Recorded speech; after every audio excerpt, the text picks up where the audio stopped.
Chère communauté, hier je vous ai posé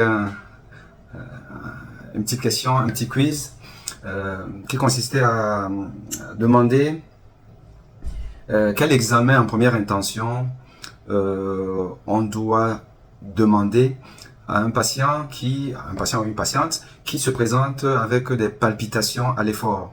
C'est-à-dire que vous courez après le bus, vous courez après un rendez-vous, vous marchez très rapidement, vous montez les marches d'escalier d'un immeuble et vous sentez le cœur s'emballer rapidement, plus que d'habitude, voilà, parce que quand on fait un effort, il y a le cœur qui s'accélère, mais là, vous sentez un cœur s'emballer rapidement et surtout vous sentez par exemple des ratés, comme si vous avez des contractions désagréables qu'on appelle en général des extrasystoles.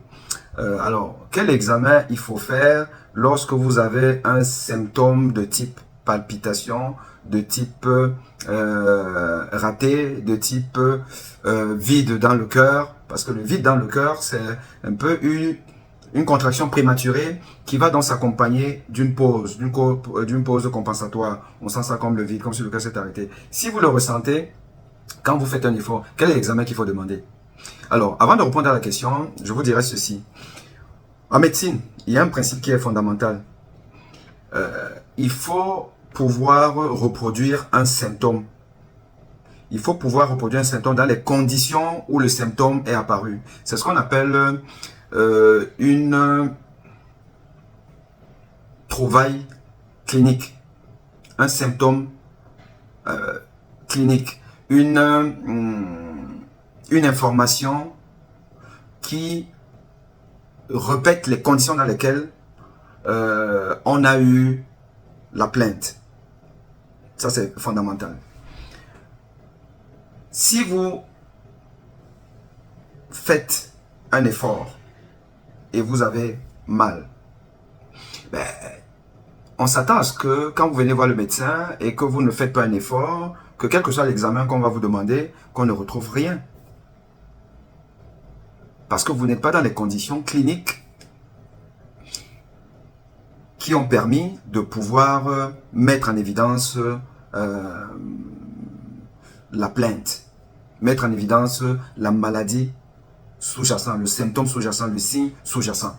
Donc, il faut pouvoir répéter la situation qui va déclencher ça. Ici, en l'occurrence, puisque vous avez un soupçon d'arythmie à l'effort, ben, il faut faire l'effort pour qu'on puisse trouver exactement de quoi il s'agit.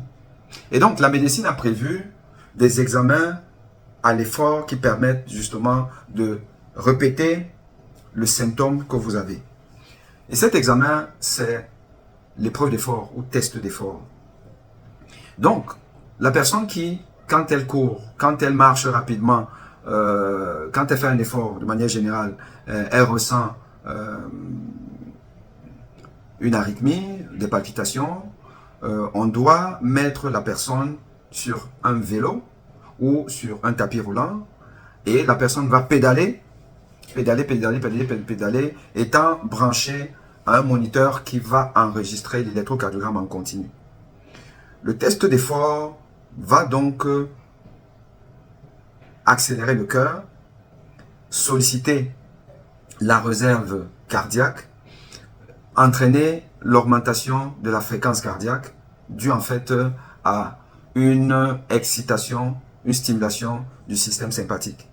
Et donc, logiquement, vous devez avoir les mêmes signes que lorsque, de manière naturelle, vous faites vous ressentez des palpitations parce que vous avez marché rapidement, vous avez couru, vous avez monté les marches. Donc, ici, là, on va répéter les mêmes conditions. Et si jamais vous avez des extrasystoles à l'effort, ces extrasystoles vont apparaître et quand vous êtes monitoré, on verra à l'électrocardiogramme des extrasystoles d'une arythmie cardiaque et le diagnostic sera posé. Mais si à l'effort, vous n'avez aucune extrasystole, alors que vous ressentez toujours la même impression, bon, au moins on est rassuré, on sait que ce n'est pas une arythmie, donc il n'y a rien de dramatique. Mais par contre, si à l'effort, vous avez une extrasystole qui apparaît, une deuxième, une troisième, et elle se répète. Donc, on passe à une tachycardie. Elle peut être supraventriculaire, mais quand elle peut être ventriculaire. Or, la tachycardie ventriculaire à l'effort est généralement de mauvais pronostic. Il faut aller faire des examens supplémentaires et, évidemment, enfin, naturellement, traiter le problème. Donc, palpitation à l'effort égale test d'effort. À bientôt.